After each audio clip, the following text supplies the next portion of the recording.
Baie welkom van naby en van ver, klein en groot, ingeperk of met 'n bietjie meer vryheid as jy miskien 'n essensiële diens lewer. En ek bid veral vir julle, vir die wat betrokke is by kos en kleurevoorsiening, ook uit ons gemeente uit. En die wat in die voorste linies, hospitale, gesondheidsdienste werk, ook die onderwysers wat hierdie week terug gaan skool toe en die skole gereed moet kry vir die kwartaal wat ergens gaan inskop in Junie. Ons verlang egter na geloofsgemeenskap met mekaar. Om ons rol in die samelewing te speel. Soos wat president Trump dit nou in die VSA moontlik gemaak het vir kerke, met onmiddellike effek, omdat hy hulle as essensiële diens verklaar het. En ons bid dat dieselfde by ons sal gebeur.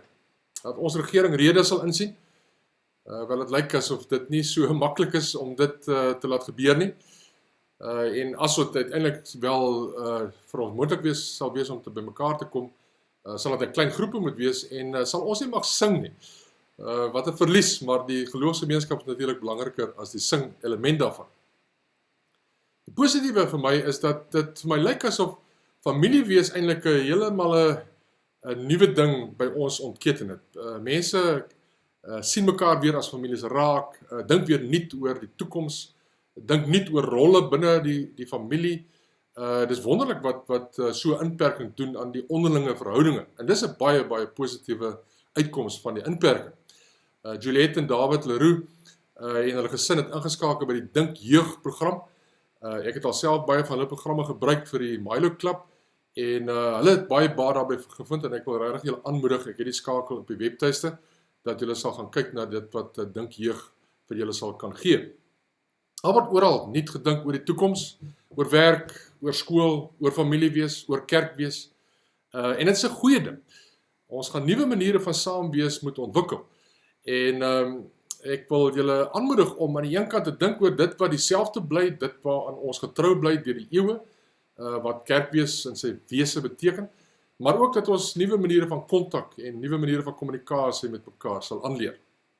Bid saam met ons, dat ons die nuwe wat gaan gebeur, wat eintlik al onkeerbaar gaan gebeur, dat ons dit sal omarm en dat ons op 'n nuwe manier die evangelie in hierdie wêreld sal indra.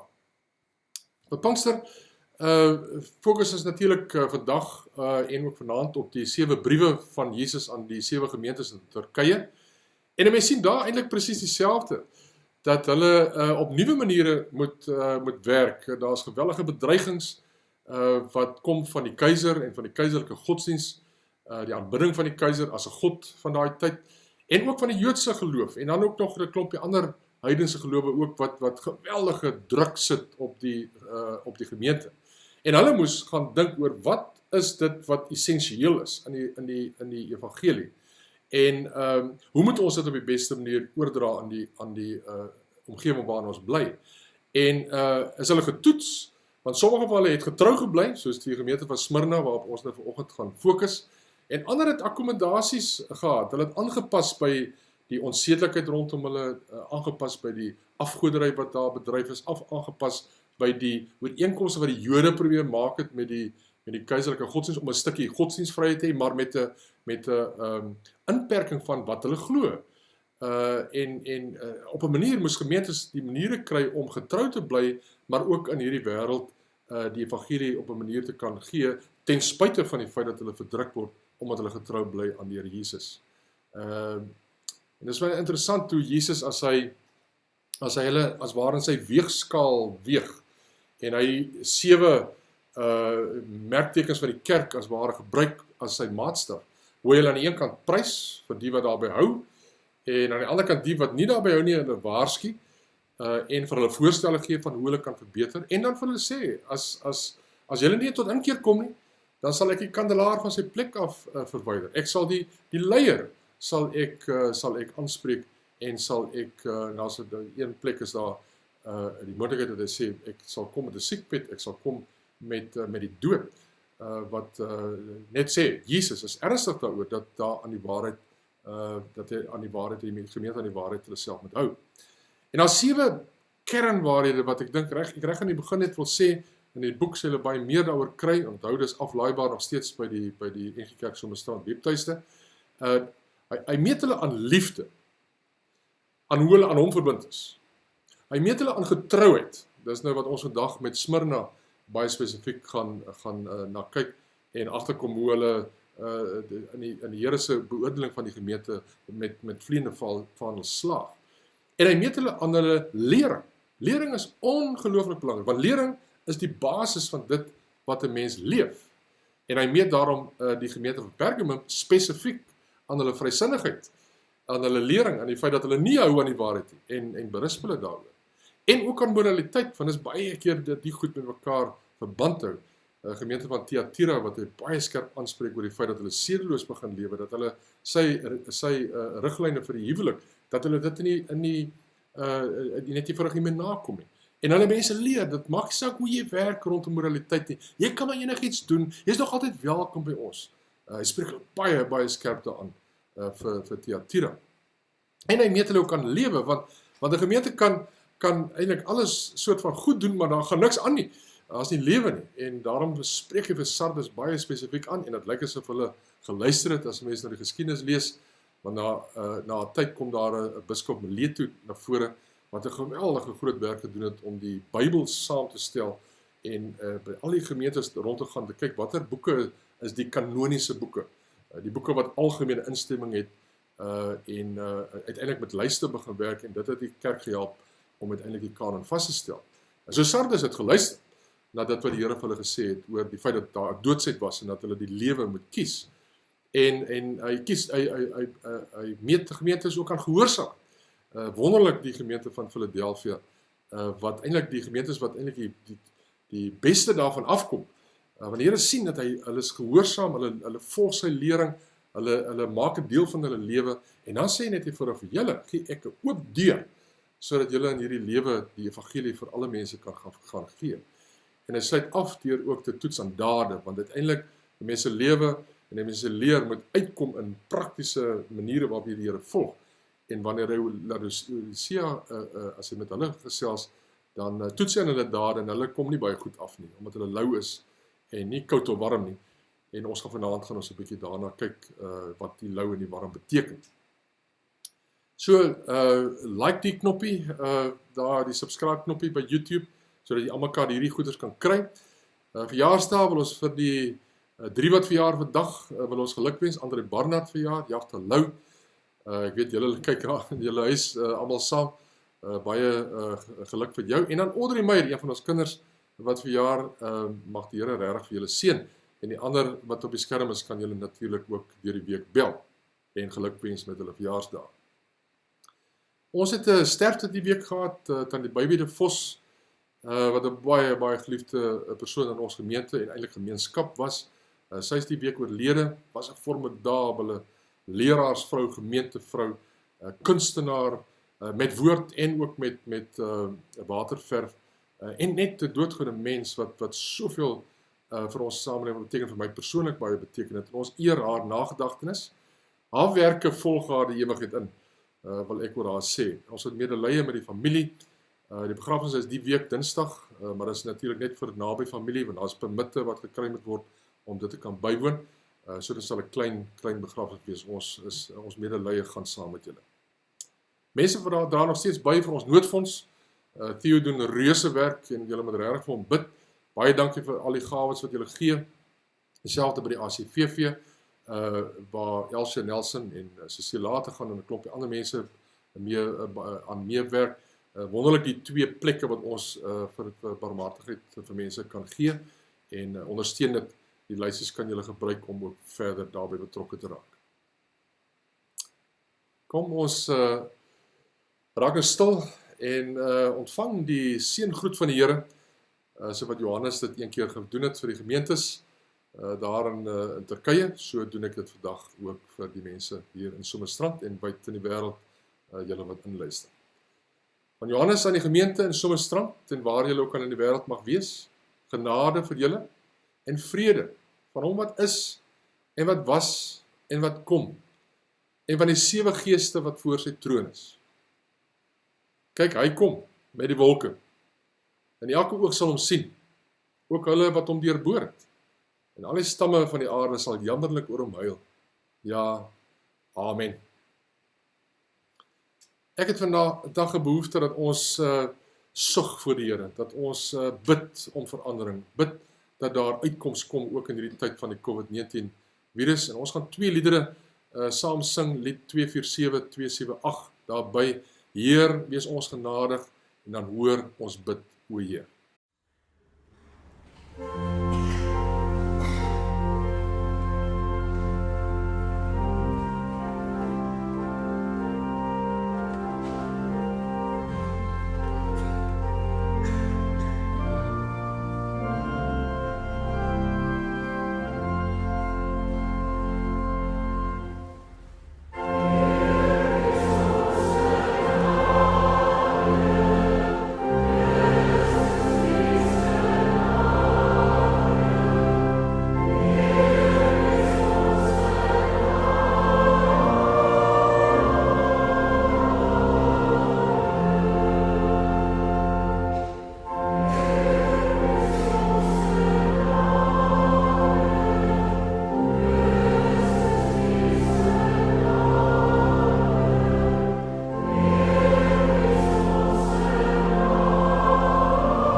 Hey, môre maats, hoe gaan dit met julle?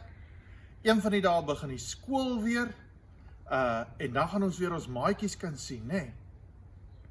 Dit gaan lekker wees om weer met almal te kan speel. Wat dink jy, wat gaan die lekkerste wees van om weer maats by die skool te kan hê? Die Here ken jou naam, die Here ken jou naam. Nou ja, lank gelede, toe oom Jaco nog op skool was, het ek ook goeie maats gehad. Ons kon vir ure lank speel. Partykeer het ons saam sport gedoen, ander kere het ons sommer net lekker speletjies gespeel, en by die skool was dit altyd lekker om weer mekaar te sien, veral na 'n naweek of na 'n vakansie. So ek dink julle gaan daarom lekker gesels en lekker speel, na hierdie baie lang inperking COVID virus vakansie. Wat gesels julle alles as julle by mekaar is, jy en jou maats? Dink so bietjie watter goeters gesels julle alles by mekaar. Gesels julle oor hoe lekker dit is om sekere goeters te speel, of gesels julle partykeer oor iemand anders, en partykeer dan sê 'n mens dalk ietsie slegs, of jy kla by mekaar, of allerhande sulke goeters, nê? En 'n goeie maatjie luister graag wat jy te sê het. 'n Maatjie wat net die hele tyd oor hulle self wil praat, is nie so 'n goeie maatjie nie, nê? Nou weet julle wat, maats? Oom Jaco het nou al hierdie maats van hom, wat hy van skool af het. Maar weet jy, van hulle is nou al in Amerika, en van hulle is in Engeland, en van hulle sien ek nog steeds af en toe, maar baie van my beste maats op skool, sien ek glad nie meer nie. En dit is nogal sleg, en is nogal hartseer partykeer as 'n mens daaraan dink, laat jy en jou maats partykeer op verskillende plekke gaan wees. Weet julle wat? daar's een maat wat ek op skool al gemaak het, wat ek nog elke dag mee gesels. Ek vertel vir daai maat van my of ek hartseer is, en of ek bang is vir iets, of wanneer ek opgewonde is oor iets, en wanneer ek uitsien na iets. Julle het geraai, nee, wie is daai maat van my? Ja, dit is Jesus. Met Jesus kan 'n mens elke dag gesels. Al raak jy ook hoe oud, ons kan elke dag met hom gesels en oor al ons probleme met hom gesels. Maar ons kan ook die lekker goed met hom deel. Partykeer dan bid 'n mens net wanneer 'n mens in die moeilikheid is of wanneer jy iets wil vra, nee. Maar eintlik moet jy alles met Jesus kan deel. Want die Bybel sê, hy is ons vriend. En hy is 'n vriend wat altyd by ons gaan wees. En julle kan onthou dat ons bietjie gesels het oor Adam en Eva, en toe hulle sonde gedoen het, toe wil hulle ewe skielik wegkruip vir God, nee. Toe voel hulle nie meer soos vriende van God nie. Maar toe kom Jesus, en hy sterf vir ons aan die kruis, en hy maak weer vir ons kinders van God. En in Johannes 15, vers 15 sê hy, ek noem julle nie meer slawe nie, want 'n slaaf weet nie wat sy eienaar doen nie. Julle noem ek lankal vriende, omdat ek alles wat ek by my Vader gehoor het, aan julle verduidelik het.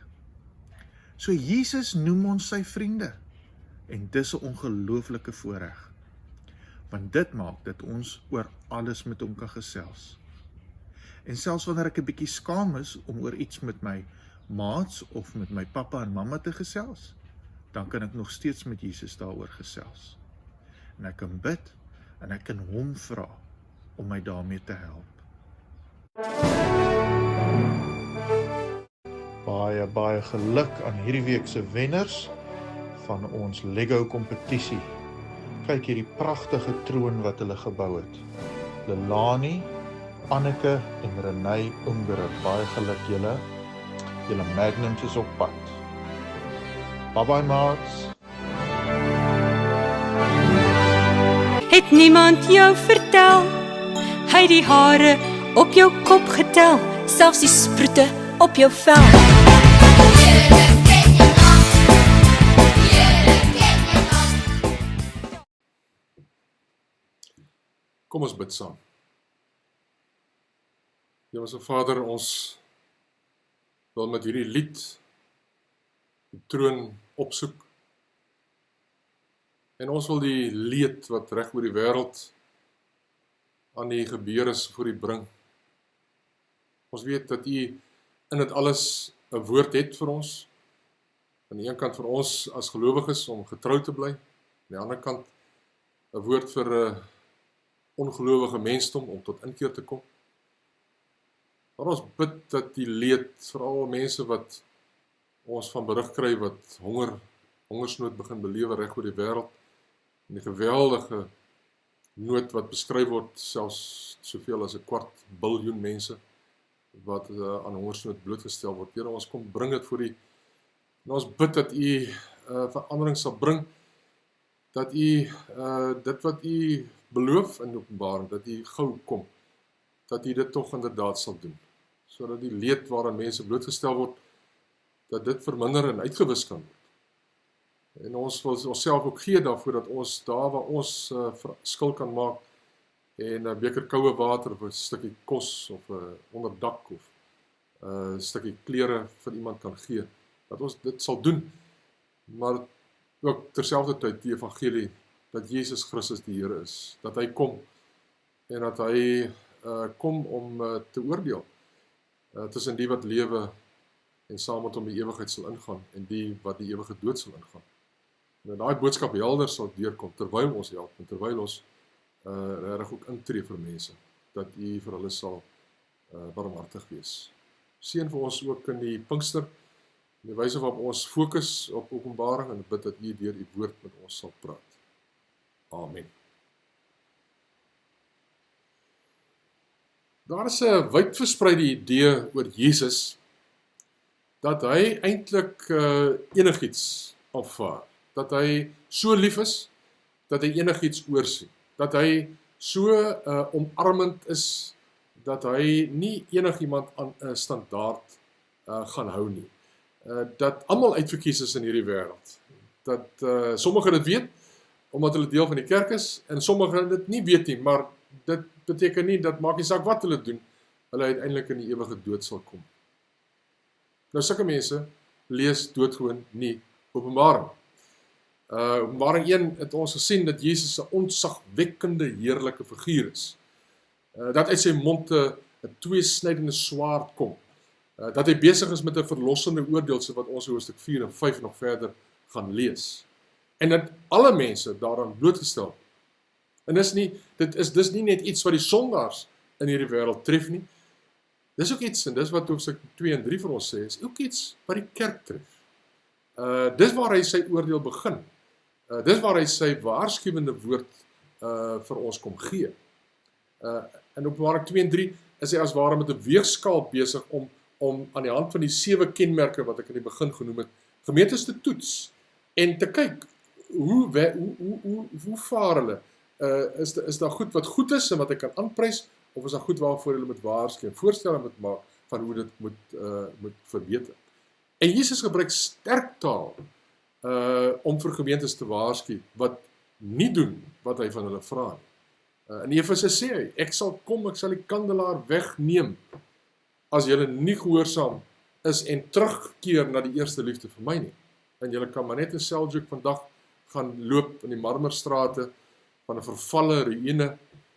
Die gemeente daar het nie gehou nie, soos die stad uiteindelik ook tot niet gegaan het, so die gemeente daar tot niet gegaan. Jesus se woorde oor die stad het waar geword. Sy profesie oor hulle het waar geword.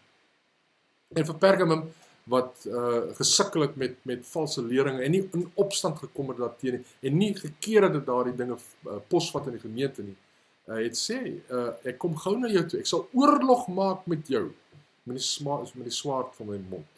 Skerp taal. En Jesus is met al die gemeentes besig om hierdie weegskaal toe te pas.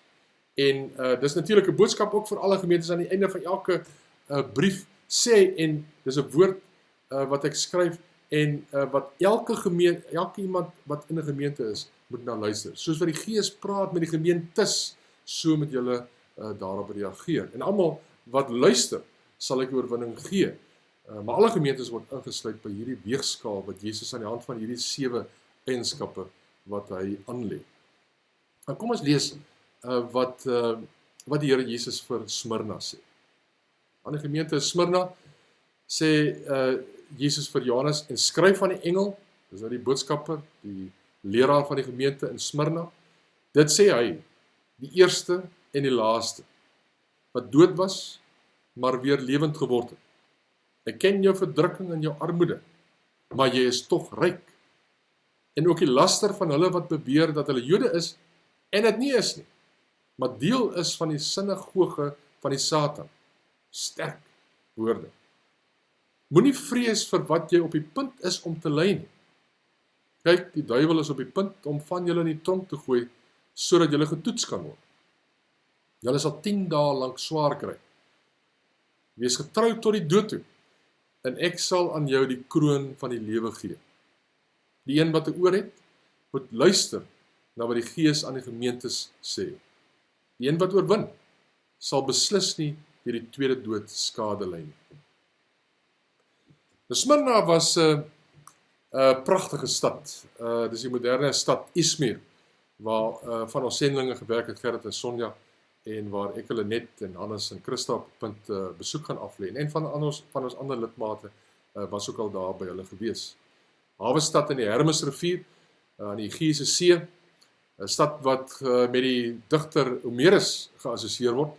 Hulle was baie bekend vir hulle wetenskapbeoefening. Daar was goeie wyn, pragtige geboue, groot welvaart, ook bekend vir hulle medisyne. Daar was onder andere 'n groot tempel van Asklepios, die god van medisyne. En teenoor dit was die gemeente van Smyrna 'n baie arm gemeente. Die woord wat Johannes vir hulle gebruik is eintlik dat hulle brandarm was. En 'n mens lei af dat hulle ook gelei het onder die konfiskering van eiendom wat baie plekke teenoor Christene in die Romeinse Ryk uitgevoer is, as hulle nie saamgaan met die heersende ideologie van die dag, het sy politiek of godsdienst, is hulle eiendom van hulle af vervreemd. So hulle was arm, hulle was aan ongelooflike verdrukking was hulle blootgestel. Nou, mense dink dat so 'n gemeente dit nie sal maak nie. Dat hulle invloed sou kwyn, dat hulle deur die stad eintlik geïgnoreer sou word. Helaas nie. Smyrna het staande gebly, aan die een kant, al was hulle in die spervuur, al was hulle 'n klip in die skoen van die Jode, en was hulle 'n steen des aanstoots vir die Romeinse regerders, want hulle wou nie inval by die heersende ideologie van beide die regerders en ook van die Jode wat saam met in die stad was. En hulle het volhard aan hulle gehoorsaamheid aan die boodskap van Jesus. Hulle die werklike Here teenoor die keiser beklemtoon. En hulle het nie stil gebly daaroor, omdat hulle daardeur in die moeilikheid sou kom. En hulle het gesê, die Messias het gekom. Christus het gesterwe aan die kruis. Hy het opgestaan, hy het opgevaar in die hemel. Hy is die verlosser van die wêreld. Teenoor die Jode wat gesê het, nee, Jesus, wel, nie van Jesus praat nie, maar die Messias, hy moet nog kom. Ons wag een wat nog in die toekoms sal wees. So, hulle het ongelooflike konflik aan die ander kant met die heersende ideologie en die heersende godsdienst van daai tyd ervaar. En wat 'n mens van hulle agterkom is die rede waarom hulle dit kon doen, waarom hulle kon volhard, waarom hulle getrou gebly het, was omdat hulle iets van Jesus verstaan het. In die sin, hulle as in die brief erken Jesus dat dit is waaraan hulle vashou en om hulle sê, hulle was verbind aan die Jesus as die eerste en die laaste. Hulle het vasgehou aan die een wat dood was, maar wat lewend geword het. Soos wat Johannes nou al in Openbaring 1 al vir ons geskryf het. En aan hierdie lewende, almagtige Here was hulle getrou. En daarom, omdat hulle aan hom vasgehou het, kon hulle staande bly teen die keiseraanbidding en teen die Jode wat Jesus verwerp het as die Messias van hierdie wêreld. En hierdie Jesus se woorde het hulle lewe bepaal. En ons moet vir geen oomblik dink dat die teestand wat hulle ervaar het, dat dit min was. Ons moet dit nie onderskat nie. Veral die Joodse sinagoge het geweldige velaanslag op hulle gelewe.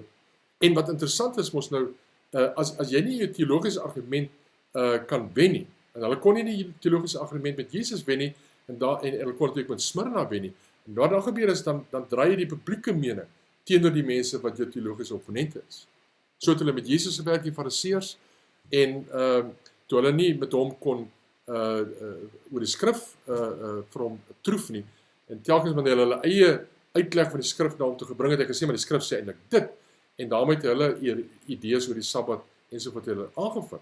En toe hulle dit nie korrek kry, dat hulle in die gesprek met Jesus oorwin nie, het hulle eenvoudig die Herodiane bygetrek, en later vir Pilatus, en op die manier die Romeinse Ryk betrokke gekry, en so het hulle uiteindelik vir Jesus in die kruis laat sterwe, omdat hulle nie hulle eie sin kon kry in die uitleg van die skrif nie, het hulle hom eenvoudig aan die publiek laat hang aan 'n kruis. En dis dieselfde wat hier gebeur het. Die Jode het eenvoudig die Christene uitverkoop aan die samelewing. Hulle het die owerhede teen hulle opgesteek. Maar, en dis waarom Jesus natuurlik van hulle praat, is die sinagoge van Satan. Maar, in Jesus se weerskaal, is hierdie gemeente, wat getrou gebly het aan sy woord, wat ten spyte van die teestand, aan sy woorde vasgehou, is hulle ryk. Want hulle het nie hulle evangelie aangepas, by of die Jode, of by die politieke heersers van 'n dag nie. En daarom is hierdie gemeente vir Jesus een van sy topgemeentes. En daarom sê hy vir Smyrna, ek ken jou verdrukking en jou armoede, maar tog is jy ryk. En die voorganger en die gemeente word geprys, omdat hulle getrou gebly het aan die waarheid wat daar in Jesus is. En daarom bemoedig Jesus vir hulle. En al moet hy vir hulle ook sê, daar kom nog 'n groter verdrukking, moet prys hy vir hulle, want sê, ek weet julle sal daardeur ook kan staan. En hy beperk het as ware deur dat hy sê, dit sal net vir 10 dae duur, maar moet nie noodwendig sê, dit sal 10 dae lank wees nie. Hy probeer net eintlik sê, daar sal 'n einde daan kom. En dit moet hulle help om vas te bly staan, om nie terug te deins nie, en werklik die evangelie te verkondig teenoor die keiser en teenoor die Joodse sinagoge, en getrou te bly aan die waarheid wat daar in Jesus is. Want dit sal 'n getuienis in die wêreld wees, dat hulle getrou bly aan die waarheid, dat daai waarheid hulle so heilig, dat daai waarheid hulle so vasmaak, dat hulle op geen manier nie 'n aks daarvan afwyk. En dan sê Jesus aan die einde van die brief, ek gee vir julle die oorwinnaarskrans. En as die ewige dood kom, dan sal julle nie soos Sodom en Gomorra, want dis die assosiasie wat die mens daarmee het, die poel van vuur. Dan sal julle nie daar kom nie. Julle sal saam met my vir ewig lewe. En julle sal beloon word met die ewige lewe, omdat julle nie julle laat afwyk het van die waarheid nie. En julle sal die ewige dood daarom vryspring. Julle sal die oorwinnaarskrans sal julle kry. Boodskap van Smyrna aan ons is om getrou te bly. Efese moes hoor dat hulle geoordeel is aan die feit dat hulle eerste liefde verlaat het. En hulle getrouheid sou beteken dat hulle hulle eerste liefde herwin, dat hulle weer daai eerste aanhanklikheid aan die Here, dat hulle dit weer begin doen, om die sin en die betekenis van hulle lewe in Christus te kry, en nie maar net in die dinge wat hulle vir hom doen. Pergamum moes hoor dat hulle die valse lerings moes uitsorteer. Hulle het 'n persoon daar gehad, of 'n groep daar gehad, die Nikolaïte, wat waarskynlik kom van Nikolaas, waarvan ons lees in Handelinge 6, wat een van die eerste diakens was.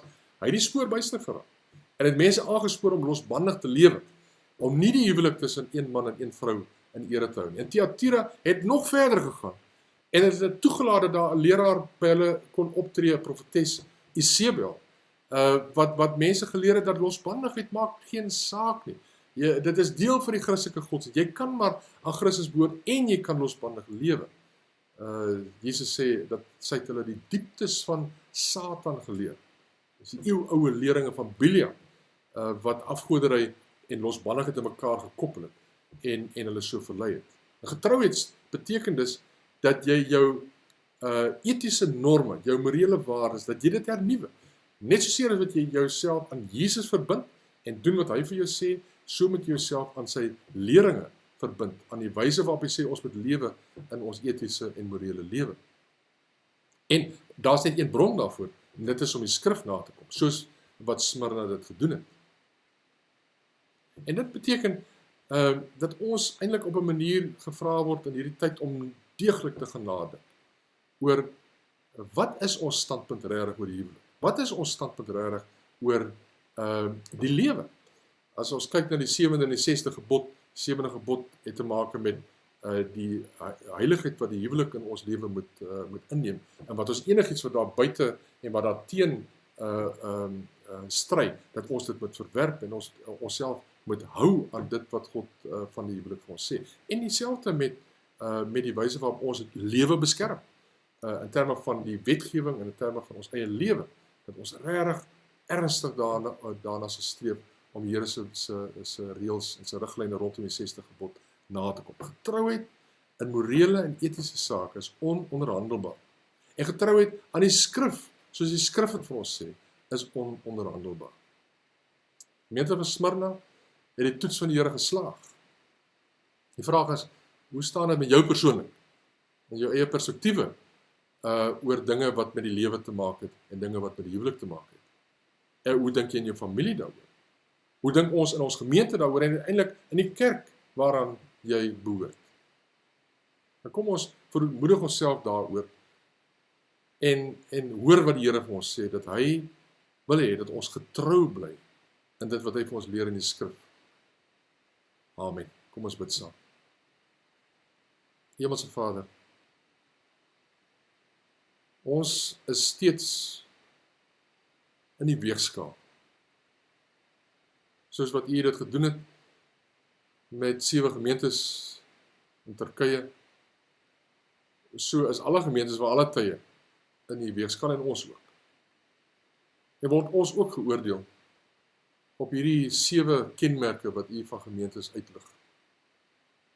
En baie spesifiek rondom ons lering en rondom ons morele en sedelike lewe. Hou U ons aan dit wat die skrif sê? Hou U ons aan die feit dat ons lewe moet beskerm, voor geboorte en tot aan die einde van die lewe? En hou U ons aan wat U van die huwelik sê? Dat dit 'n verbintenis is wat U skep tussen een man en een vrou. En alles wat daarmee in stryd is nie binne U wil vir ons nie. En ons bid dat U helderheid sal bring, dat ons getrou bevind sal word, om aan U gehoorsaam te wees. En nie net aan hierdie dinge wat hier spesifiek in hierdie briewe ook staan nie, maar aan die gehele boodskap wat daar in die skrif is. En hierdie tyd van inperking is 'n tyd waarin ons kan vergewis, kan lees, kan nadink, kan bid, kan gesels, sodat ons, as die inperking gelig word, kan voortgaan om in getrouheid aan wat U in die skrif vir ons sê, ons lewe in hierdie wêreld te lewe, ten spyte van die verdrukking, ten spyte van die vervolging selfs, wat ons wil afbring van 'n getrouheid aan die skrif en aan U self. Doen dit vir ons bid dit in U naam. Amen. Jy kan nou jou dankoffer gee met SnapScan.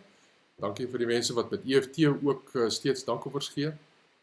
Ons gaan vanaand nog steeds dit ook vir ons dankoffer gebruik. Natuurlik in die week, soos julle weet, sal die SnapScan spesifiek sal dit gaan vir Bybelverspreiding. Ons neem altyd 'n kollekte daarvoor op, so in die week kan jy spesifiek daarvoor gee.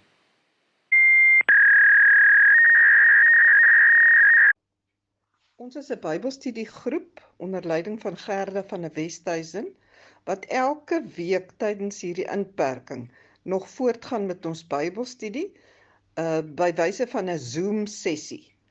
Dit is te wonderlik dat ons nie daai gaping in ons program het vir die kwartaal nie, en is ook heerlik om mekaar se gesigte te sien en direk met mekaar te kan praat.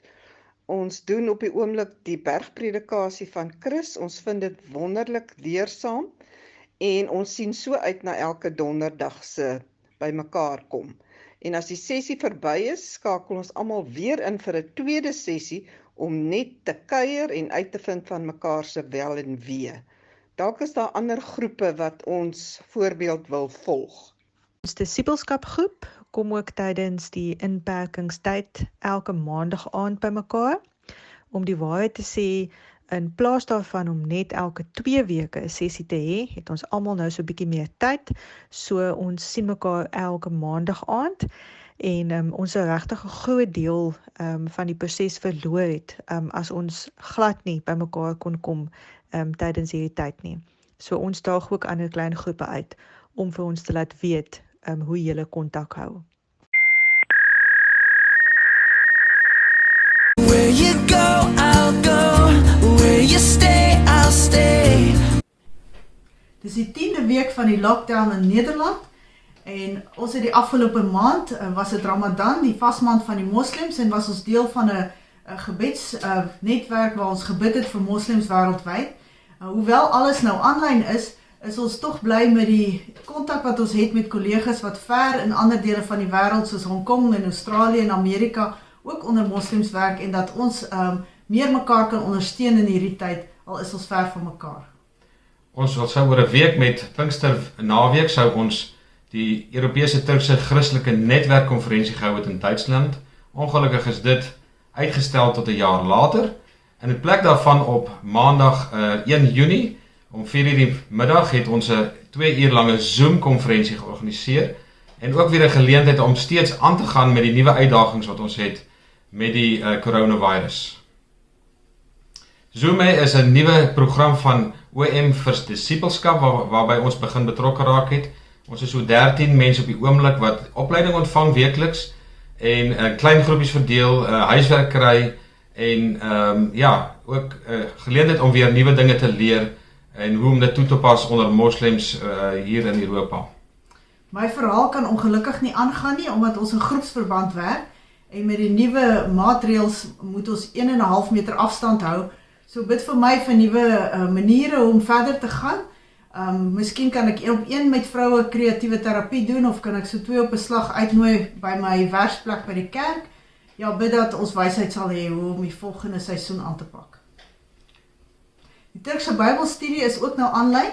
So elke tweede maandag aand kom ons oor Zoom by mekaar en is regtig bemoedigend om te sien dat die Turkse gelowige wat in Februarie gedoop is, dat hy sy geloof deel met vriende en familie. Verlede week het hy gevra waar hy 'n Turkse Bybel kan bestel om vir 'n vriend te stuur. So ja, bid vir die Turkse Christene hier in Nederland sodat hulle ook in hierdie tyd die evangelie met mense rondom hulle kan deel.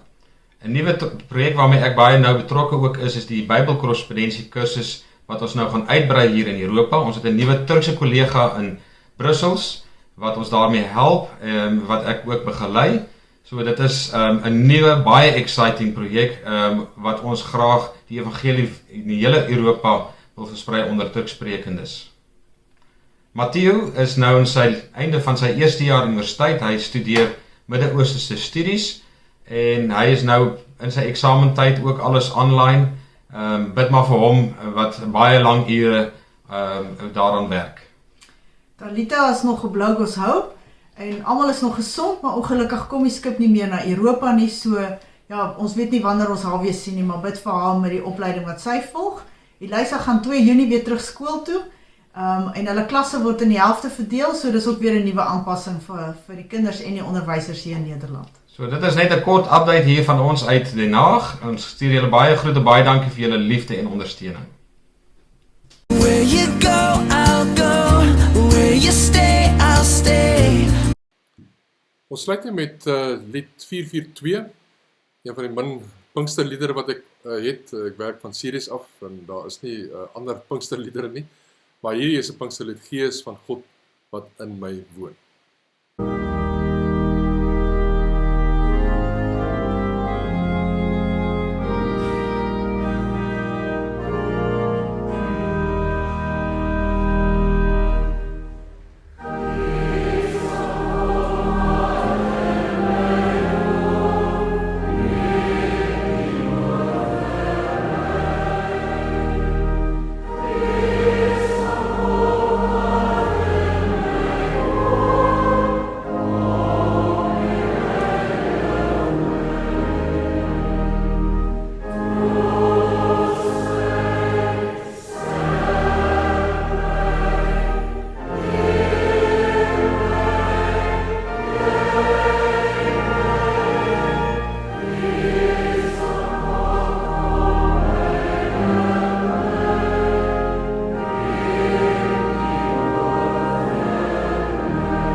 Ontvang nou die seën van die Here en gaan in sy vrede. Die Gees en die bruid sê, kom. En die wat hoor, moet sê, kom. En die wat dors het, moet kom. Die wat wil, laat hy die water van die lewe neem, verniet. Die genade van die Here Jesus is met julle almal. En die gemeente sê, kom.